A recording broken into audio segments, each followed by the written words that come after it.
Olá, bem-vindo. Estou aqui escondidinho aqui debaixo. É raro às vezes que eu utilizo um quadro, mas eu preciso utilizar hoje para explicar para melhor elucidar o que eu quero dizer aqui. O Carlos Oliveira ele colocou assim: você não acha que a culpa de colocar em tudo como a mesma coisa, TR, texto majoritário, família 35, é em grande parte dos defensores do texto recebido, TR? Pois em muitos artigos que eles divulgam na internet, eles fazem exatamente isso. Se a pessoa não pesquisar a respeito, acaba tendo essa mesma visão. É que acontece o seguinte, Carlos, deixa eu explicar pra você. Deixa eu só tirar meu gato pra fora. Vai lá, cara. Vai lá, cara. Vai lá. Pronto. Deixa eu explicar pra você o que acontece. Ah, a crítica textual, o TR ele existe há muito tempo, né? Então você tem o texto eclético surgindo posteriormente, 1707 e tal. Aquele lenga-lenga que eu já falei muito aqui no meu canal, né? Aquela história que eu já falei muito no meu canal. Mas o que acontece? Então, até... Vai aqui mesmo. Até 1882, vamos lá, até 1882, você teve o texto de Westport and Hort, ok? Perfeito, aqui fácil. Essencialmente você tinha o Westport and Hort, Tischendorf e tal, mas o bichão foi esse aqui. O bichão foi esse aqui, o Westport and Hort. Né? Você tinha o Dorff também, né? Você tinha o Dorff. E por aí vai. De origem bizantina, né? Esse aqui é de origem egípcia. Com base da família egípcia, da base da família alexandrina. Do lado bizantino, do lado bis, você só tinha apenas o TR, que é o texto receptus, ok? Você tinha apenas o TR. O que acontece? Qualquer defensor do texto bizantino, antes desse período, antes de 1882, qualquer defensor do texto bizantino, ele era defensor do texto receptus, basicamente. Então você tinha grandes nomes da crítica textual como F.H. Scrivener.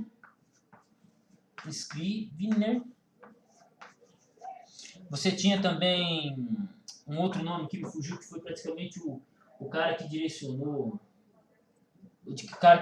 praticamente direcionou o estudo do Burpkerrig. Me fugiu o nome dele, deixa eu só pegar aqui, eu tenho um livro dele, em inglês. Deixa eu só achar aqui. Só ler o nome do livro, só ler o nome do autor que eu vou conseguir. John Burgon. F.H. Scrivener e John Burgon. Você vai ter John Burgon, F.H. Scrivener, Edward Miller, né? Você vai ter Miller. Não é o Miller fundador do movimento millerita, mas Edward Miller, que é o cara que depois de John Burgon ele continuou a obra. Então, esses três nomes aqui, quando eles surgiram para bater de frente com Westcott e Hort, eles estavam defendendo a antiguidade do texto bizantino, ok? O que acontece? O único texto bizantino que você tinha no mercado era o TR, porque o TR tem base bizantina, ok? Então, esses grandes nomes aqui de 1900, vai ter aqui 1900, antes de 1900, até posterior, Miller, ele morre em 1915, alguma coisa assim. Esses grandes nomes do texto bizantino, da defesa do texto bizantino, essencialmente, o único texto que eles acabavam tendo em mãos, texto impresso, texto vendido, era o TR. Por exemplo, F.H. Scrivener, ele que editou o texto grego, publicado pela Sociedade Bíblica Trinitariana. Pera, deixa eu pegar ele aqui.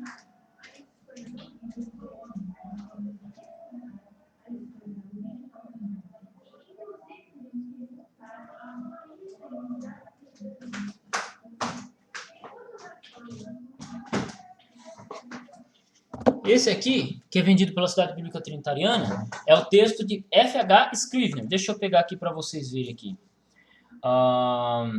Aqui, ó, editado, né, original grego do Novo Testamento, seguindo a autorizada versão. Editado por F.H. Scrivener, M.A.D.L.C., e publicado pela Cambridge University Press em 1894 e 1902. Introdução do texto Receptus. Tá vendo aqui, ó?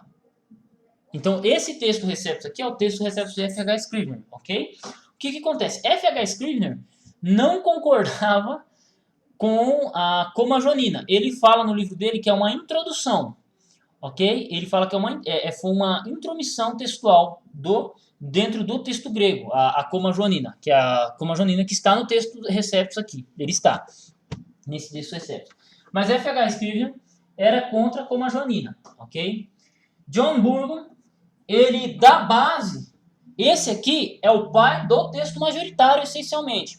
Ele que dá a base teórica para o desenvolvimento do texto majoritário. Esse cara aqui foi o cara que mais influenciou Wilbur Pickering.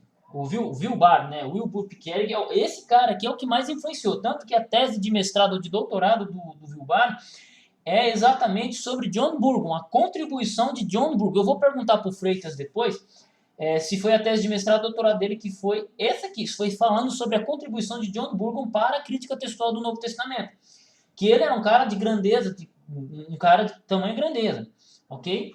E você vai ter Miller continuando a obra, publicando os trabalhos inacabados de John Burgon e por aí vai, ok? Então, o que acontece? Esses caras morreram tudo por volta de 1900. O texto majoritário, que ele tem base bizantina, que é o TM, vamos chamar ele aqui de TM, o texto majoritário, que a gente conhece, que a gente tem impresso, que é o interlinear aqui, que está aqui fácil, que não sai da minha mão, como eu já disse, ele vai surgir em 1980. Ok? Então, o texto... deixa eu apagar a luz aqui, que eu acho que está atrapalhando. Isso. Ele vai surgir em 1980. Esse interlinear aqui, ele surge em 1980.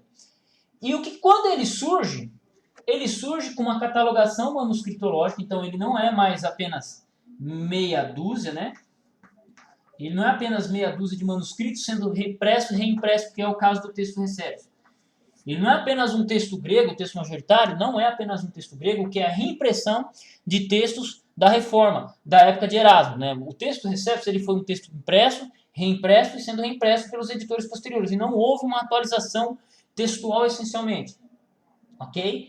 Já o texto majoritário, ele vem com uma outra proposta. Ele vem com a proposta de ser embasado na maioria dos manuscritos. O que acontece? O texto majoritário e o texto Receptus, eles vão divergir em 2.000 pontos. Em 2.000 pontos, eles vão divergir um do outro. Coisa que o TR traz que o texto majoritário não traz, coisa que o texto majoritário traz que o TR não traz. Variantes, trocas de letras, troca de ordens de palavras, 2.000 pontos. Eles vão discordar. Esses 2.000 pontos são pequenos, mas são 2.000 pontos que discordam. O que acontece? Quando o texto majoritário chega, o que eles pensam? O que os autores, os críticos textuais pensam? Eles estão reavivando a discussão do TR. Tipo assim, o texto majoritário seria um texto que viria trazer de volta a discussão do TR. E não, a proposta do texto majoritário é embasar a defesa bizantina, que era uma defesa já feita por F.H. Scrivener, John Burgon e Miller. Só que, na época que eles defenderam o texto bizantino, o único que se tinha era o texto Receptus, era o texto grego que eles tinham em mãos. Então, eles acabavam defendendo a família bizantina e acabavam defendendo o TR, mesmo F.H. Scrivener discordando aqui, Burgon discordando ali, e Miller continuando a obra, né? Miller, ele é um grande acadêmico, mas o que eu conheço dele é a continuação da obra de John Burgon. Entendeu? Então é basicamente isso. Então, na cabeça deles, em 1980, de qualquer crítico eclético, eles vão pensar que o texto majoritário é uma continuação da discussão do TR. E não é. O TR, quem defende o TR, vai defender o TR com base dogmática. quem vai defender o texto majoritário vai defender o texto majoritário com base manuscritológica. O que acontece? Esses nomes aqui, eles defenderam o TR com base manuscritológica. Mas essa linha manuscritológica deu origem ao texto majoritário em 1980, pelo Zandse Rodrigues e Arthur Fastard, ok? Já o TR, ele travou, ele não aceita mais alteração. O texto receptus, ele não vai aceitar alteração, enquanto que o texto majoritário sempre vai aceitar alteração de acordo com a maioria dos manuscritos. Ponto. Ok? Aí o que acontece? Em 2015, Wilbur Pickering lança o F35, a família 35, em 2015. O que acontece? O Wilbur Pickering, ele era amigo de, eu acho que, se eu não me engano, Zandse Rodrigues e Arthur Fastard. Se eu não me engano, ele era amigo do Rodrigues. Ele era amigo dos dois. Tanto que o Wilbur Pickering, o Wilbur, né? O Wilbur Pickering, ele era amigo do Zandse Rodrigues e do Arthur Fastard. E ele ajudou na formatação do texto grego de 1980. O que acontece? No texto majoritário, o Wilbur Pickering continuou estudando. E ele desenvolveu, deixa eu jogar um pouquinho mais para cá para aparecer, né? O Wilbur Pickering continuou estudando as questões crítico-textuais, ele continuou catalogando o manuscrito. O que acontece? Ao ajudar na edição do texto majoritário, ele percebeu que tinha uma família em específico, um conjunto de manuscritos, que eles tinham antiguidade textual, não só peso de maioria, mas eles tinham antiguidade textual. E aí o Wilbur Pickering, ele começa a observar esses conjuntos de manuscritos através de von Soden. Tá? Von Soden foi um dos grandes catalogadores de manuscrito de 1900, né? Ele era eclético, essencialmente, mas o trabalho dele é utilizado muito pelo texto majoritário, pela família 35 e também pelo texto da Nestlé Aland. Ele é uma das grandes fontes de pesquisa. É uma pena que ele esteja em alemão, tá? Mas vamos lá. Então, o que acontece? O Wilbur Pickering, ele observa na família 35, no texto majoritário, um conjunto de manuscritos, o qual ele decide nomear de família 35. Então, ele, da família majoritária, do texto majoritário, da grande massa bizantina, ele escolhe uma família em específico. E aí, em 2015, ele publica o Novo Testamento grego dele, que é este cara aqui, ó. Aí ele publica esse texto grego aqui. E esse texto grego aqui, eu vou mostrar para vocês. Eu vou anotando, eu vou lendo e vou anotando. Onde está em vermelho é onde o texto majoritário e a família 35 estão discordando. Entendeu? E onde tem esses números aqui é onde o texto majoritário tem uma concordância menor do que a família 35. Então, tipo assim, na leitura aqui em Mateus 23, deixa eu ver, 22, 1, 2, 3, 4. No Mateus 22, verso 37, temos aqui uma variante textual em que o Zandse Rodrigues, o texto majoritário, está em 40%. E a família 35 está em 60% de concordância dentro da família 35. Então, o Wilbur Pickering, às vezes, algumas leituras, a família 35 tem mais atestação dentro dela do que do texto majoritário, por exemplo. E tem vezes que a família 35 tem uma concordância menor, ela tem uma concordância menor do que a maioria dos manuscritos. Deixa eu procurar uma leitura aqui. 9. Deixa eu achar a leitura 9 aqui. Tá. Em Mateus 23, verso 8, na palavra didáscalos, a família 35 tem 30% de atestação, enquanto que o texto majoritário tem 70%. Mas a família 35 ficou com a leitura de 30% com a atestação do Vaticano, do Códex Vaticano. Porque o Wilbur Pickering percebeu uma coerência dentro dessa família e antiguidade. Então, o que acontece? Enquanto que o TR é apenas uma reimpressão do texto de Erasmo, de Cardeal Ximenes, e foi sendo reimpresso sem uma revisão manuscritológica, o texto majoritário ele surge bem posteriormente a isso, sendo não um embasado no TR, mas sim embasando na grande massa de manuscritos bizantinos. Tanto que a época que ele é publicado, você tinha 5.500 manuscritos gregos disponíveis, catalogados até então. Hoje nós temos quase 8.000. Temos 7.800, acho que são 7.800. Temos quase 8.000 manuscritos catalogados, isso de 80 para 2020. Né? Então você teve uma catalogação muito maior. Então ele não se embasa no TR, ele se embasa na grande massa de manuscritos. Então onde você tem 80% de concordância, por exemplo, vai ser a leitura escolhida por eles. Dentro do texto majoritário, até agora só achei 2 leituras, olhando no texto da família 35, onde que o texto majoritário não seguiu uma linha majoritária. Até perguntei para o Freitas, pedi para o Freitas perguntar para o Burpiqueri, e ele me explicou que von Soden é um cara muito difícil de você ler. E fora que ele contém algumas imprecisões.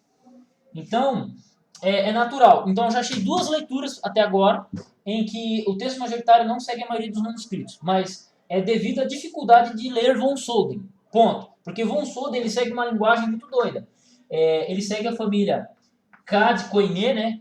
Koiné bizantino. E aí ele coloca KX, KR, KZ, que são as várias famílias dentro do texto bizantino. E a família 35 é uma dessas, que dentro do quem tem o texto majoritário vai ter essa nomenclatura lá. Ok? Então, essencialmente é isso. Você tem 3 novos testamentos gregos com base bizantina e cada um com uma proposta. TR é o texto da Reforma, da época da Reforma. Texto majoritário é um texto que surge ele mesmo, os próprios autores Antes Rodrigues e Arthur Fastard, eles falam que é um texto passageiro, é um texto que serve apenas de comparação, né? Não era para ser usado como texto final, né? Mas é um texto majoritário. O texto majoritário servia como uma ponte para a discussão crítico-textual, né?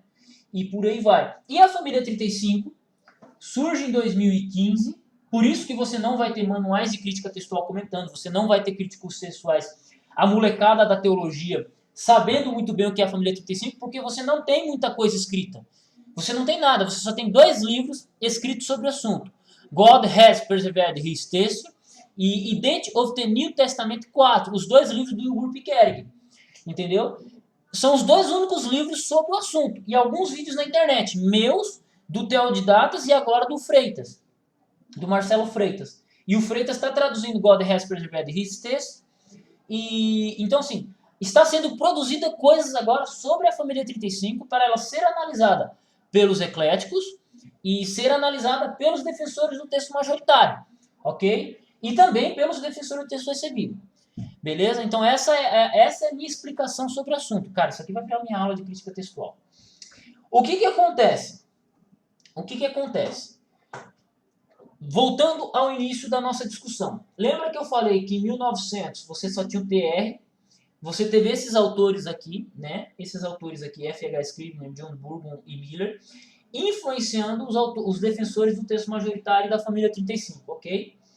O que acontece? Voltamos ao início, Carlos, voltamos ao início da discussão.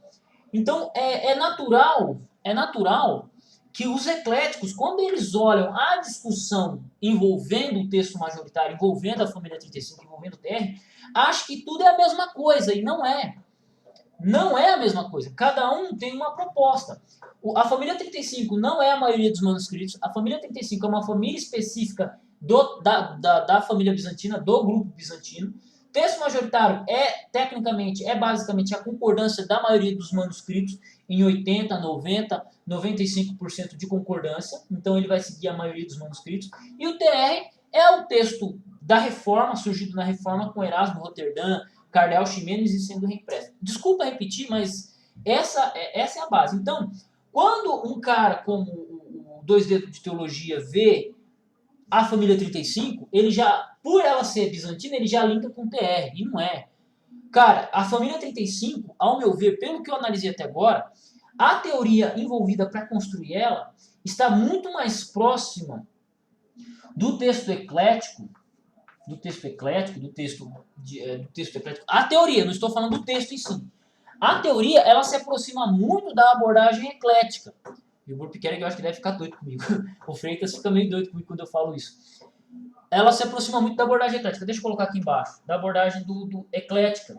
Da abordagem eclética. Por quê? Porque o texto majoritário ele não vê a antiguidade. Ele não está observando a antiguidade. Ele está observando a maioria dos manuscritos. Às vezes uma leitura que ele vai escolher é do século XII. E ela não tem uma atestação do século IV, por exemplo. Tô pegando aqui uma coisa natural. Por quê? Porque o texto majoritário se preocupa com a maioria dos manuscritos.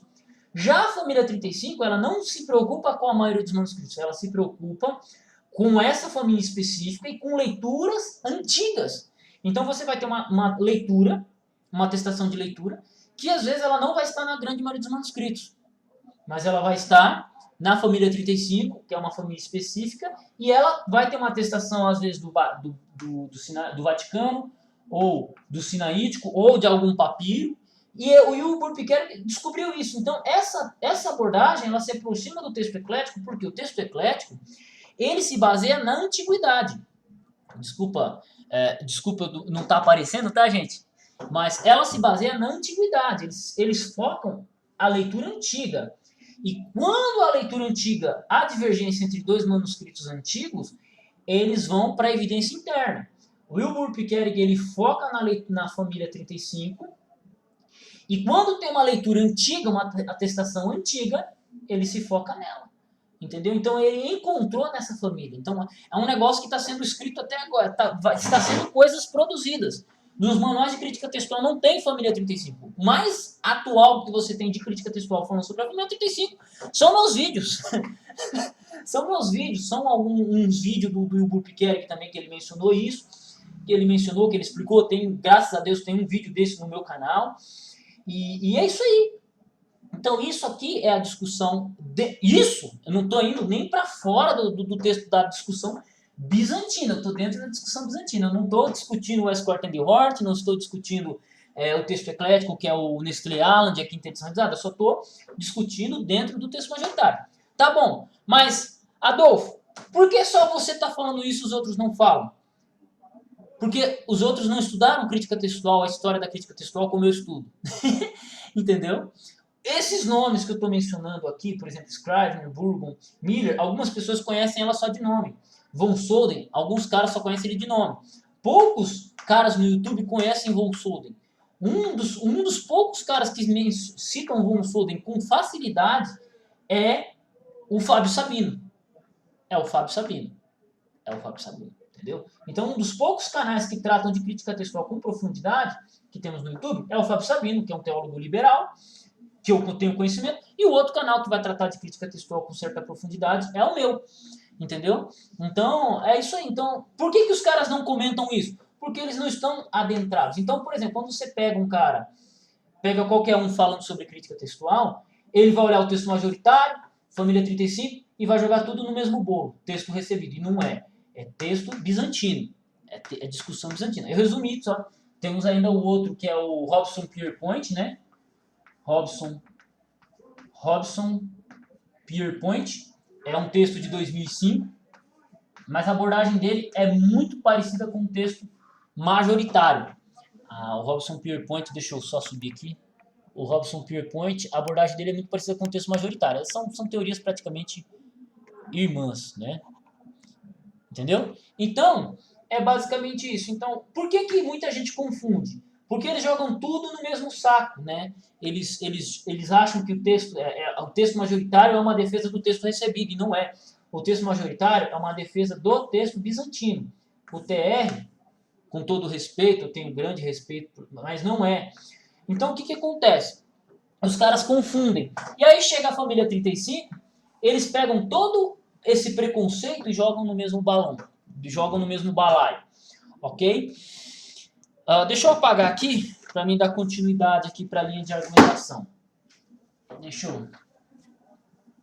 eu... Fazia tempo que eu não gravava um vídeo só sobre crítica textual, gente. Muito fascinante. E aí o que acontece? Você tem... deixa eu baixar aqui. Acho que eu vou ter subir um pouquinho aqui. Deixa eu subir um pouquinho aqui. Aí. Perfeito. Aí você vai ter o texto bizantino. TR, texto receptus, texto majoritário, F35. Lembraram de John Burgon? John Burgon surgiu, tal, pá.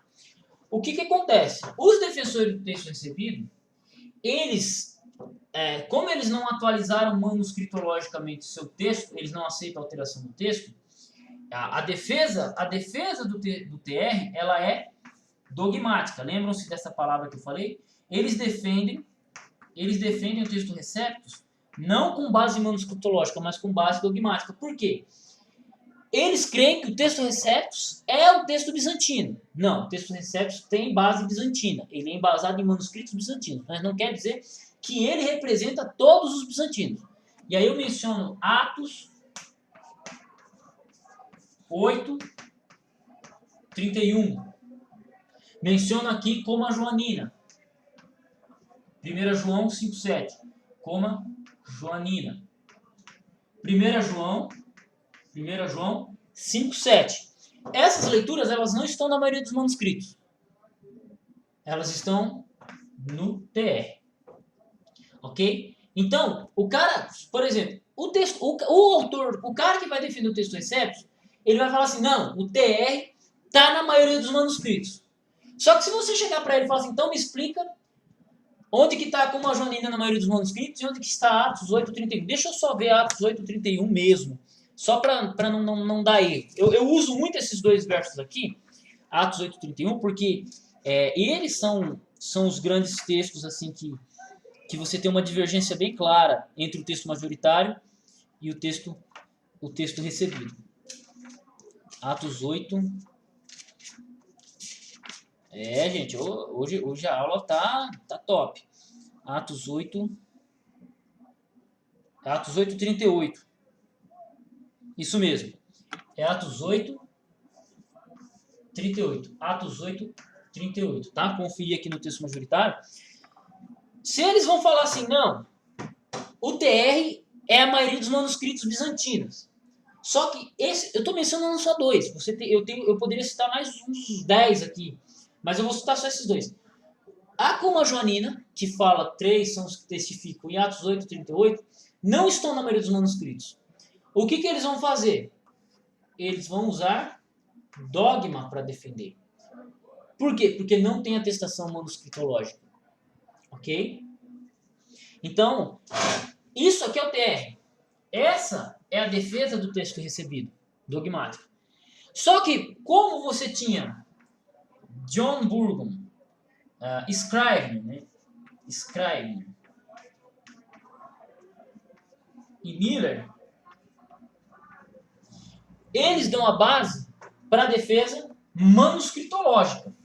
Então, eles dão origem, posteriormente, à defesa do texto majoritário de Zane e Hodges. E faz tarde, né? Zane e Arthur. Ok? Eles dão origem. Só que eles vão fazer uma defesa do texto bizantino com base manuscritológica. E aí, quando você tem uma pesquisa apurada manuscritológica, você tem a origem do texto majoritário, que vai divergir do texto receptus. Ponto. E aí, nesse texto aqui, você não vai encontrar mais como a Joanina, e você não vai encontrar mais Atos 8:38, e mais um monte de verso bíblico que não estão na maioria dos manuscritos. Inclusive, o livro de Apocalipse, no texto majoritário, Apocalipse, o texto majoritário concorda muito mais com o texto eclético, com Nestle Aland, com Quinta Edição Revisada, do que com o TR. Porque o TR ele tem muita influência da Vulgata Latina, que não é a maioria dos manuscritos.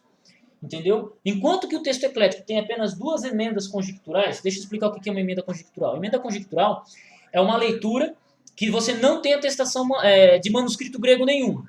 O que acontece? O texto receptus, eu já encontrei uma meia dúzia de emendas conjecturais. A maioria delas no texto receptus, no livro de Apocalipse. O texto majoritário não tem nenhuma e o texto eclético tem apenas 2 emendas conjecturais. A gente só achou 2, eu só achei até agora, junto com o Freitas e com a equipe majoritária, a gente só achou 2 emendas conjecturais no texto eclético até agora.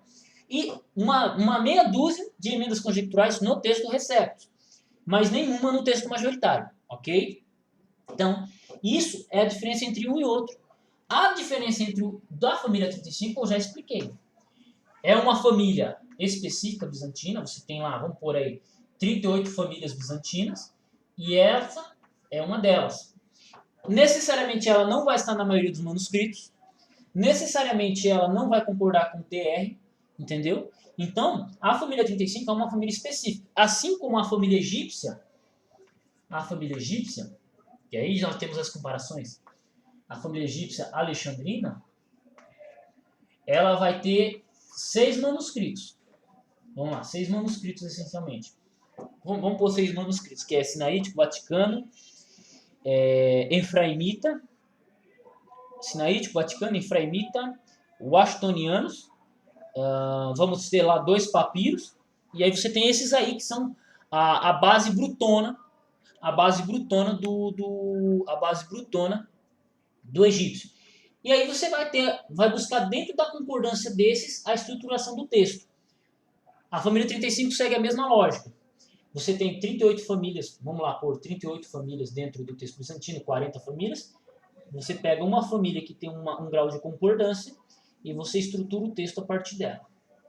Com base na antiguidade e por aí vai. Entendeu? Então, assim, muitas leituras, como eu já disse, já é a segunda vez que eu estou dizendo, ou terceira nesse vídeo, que a família 35 vai discordar do texto majoritário. Ela não vai ter dó. Por quê? Porque ela é apenas uma parcela do texto majoritário. É uma parcela que tem uma atestação antiga.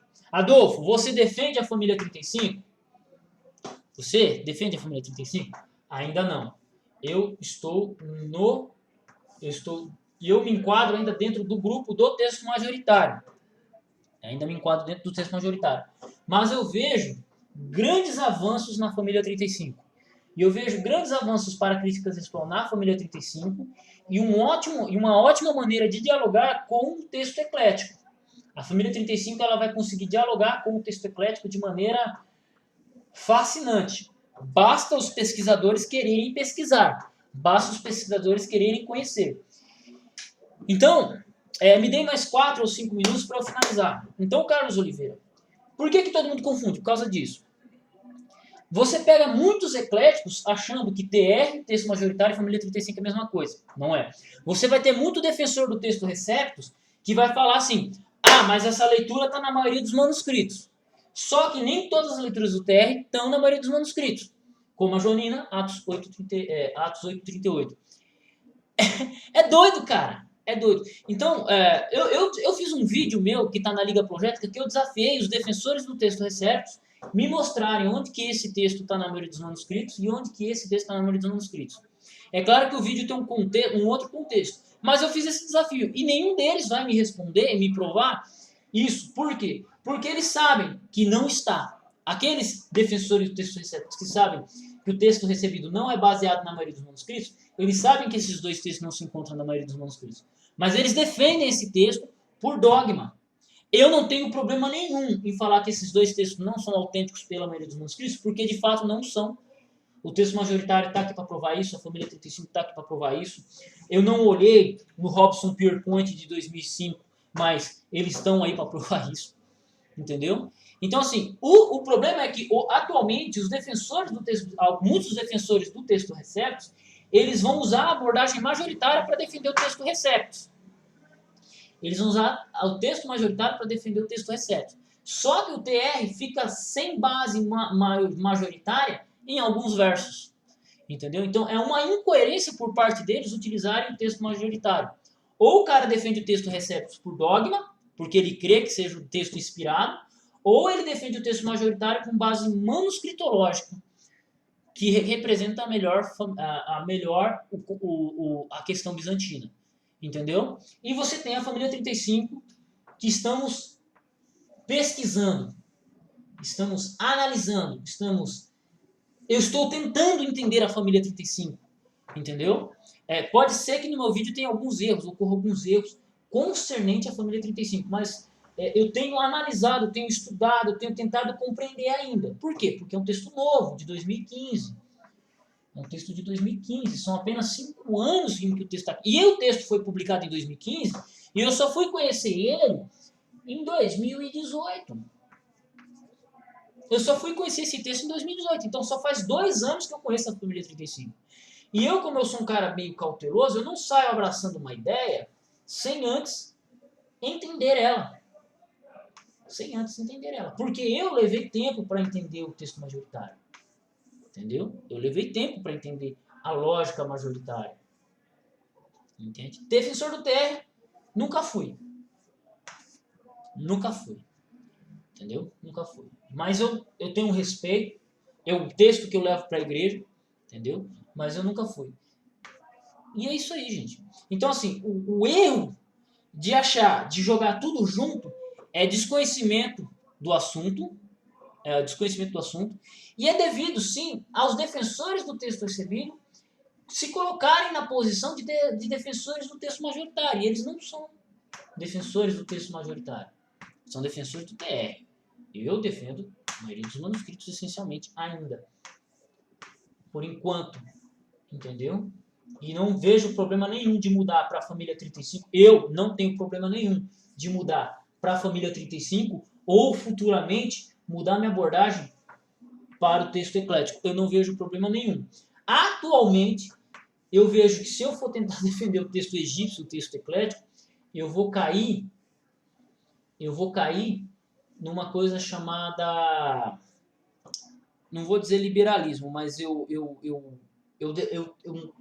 não vejo firmeza no texto egípcio, mas, essencialmente, eu não vejo problema em migrar de acordo com meus estudos, porque isso que eu estou falando com você é com base no que eu estudei, é com base no que eu compreendi, é com base no que eu entendi do assunto.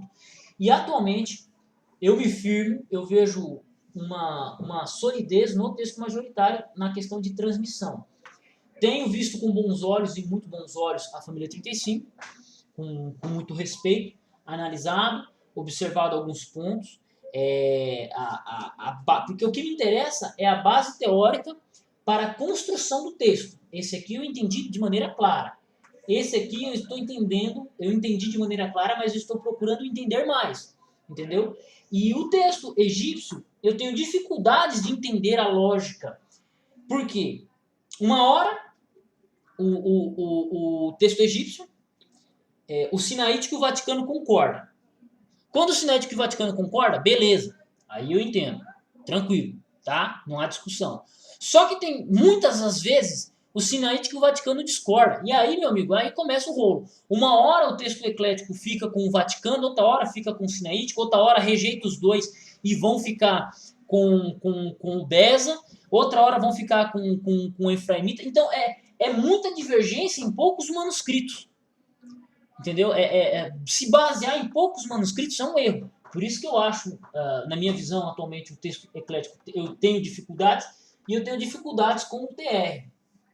Entendeu? Então, por isso que eu fico com o texto majoritário e com a família 35. Né? Atualmente, mais com o texto majoritário por hora. O Freitas fica doido comigo, né? Quando eu falo isso.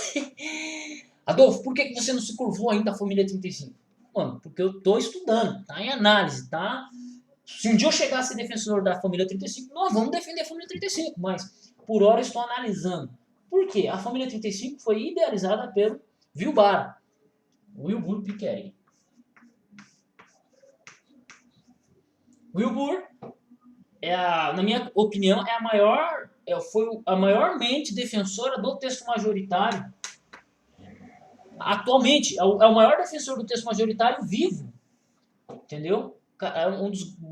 Ele não gosta de ser chamado de crítico textual, mas é um dos grandes críticos textuais do século XX.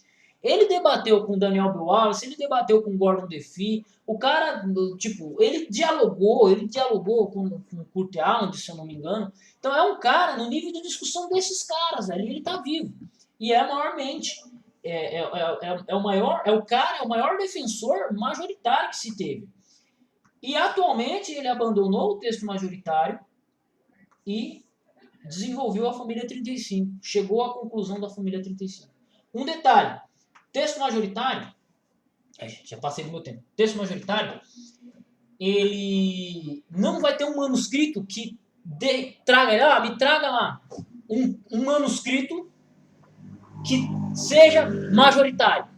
Você vai ter vários manuscritos bizantinos e a concordância entre eles. Então você não tem um manuscrito antigo que traga, que seja representante do texto majoritário, porque o texto majoritário é a concordância entre 90%, 80%, 85%, 75%.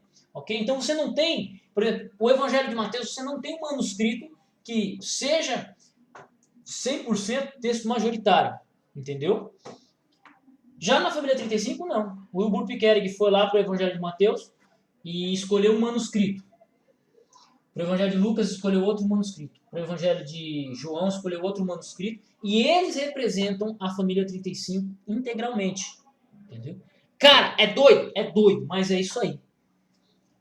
Cara, é doido, mas isso aqui é teoria de reconstrução textual dentro do pensamento bizantino. Dentro do pensamento bizantino. Aí você pode perguntar assim, Adolfo, então você acha que o texto Receptus é um texto ultrapassado? Sim, na minha opinião, um texto ultrapassado. É um texto que você tem que ter na sua estante para falar de reforma protestante, porque foi um texto que fez parte, ok? Mas para a discussão crítico-textual, ele é um texto ultrapassado. Então nós vamos falar de texto majoritário e vamos falar de família 35, também falar de Robson Pierpoint também. Robson Pierpoint também contribuiu muito. Robson e Pierpoint contribuíram muito. Eles auxiliaram muito nas conclusões, eles auxiliaram muito na base de pesquisa manuscritológica para Wilbur Piquerig. Assim como pessoas que também não são majoritárias, como o próprio von Soden, Serrosquier, Smid, né? Não sei como se pronuncia em alemão. Assim como John Burgon e Scrivener contribuíram para a pesquisa majoritária. John Burgon foi o cara que fez o Wilbur, ajudou o Wilbur se tornar aquele se tornou. Na verdade, Zand, Serrodges e Arthur Fastard, um deles, foi amigo de seminário do Wilbur e ajudou o Wilbur nas pesquisas de crítica textual também inicialmente. E o Wilbur ajudou na construção do texto majoritário. Então, cara, isso aqui é um básico, cara. É o básico que a gente pode falar de texto majoritário aqui. Carlos Oliveira, brigadão pela sua pergunta, velho. Sua pergunta virou esse vídeo aí, velho. Te agradeço.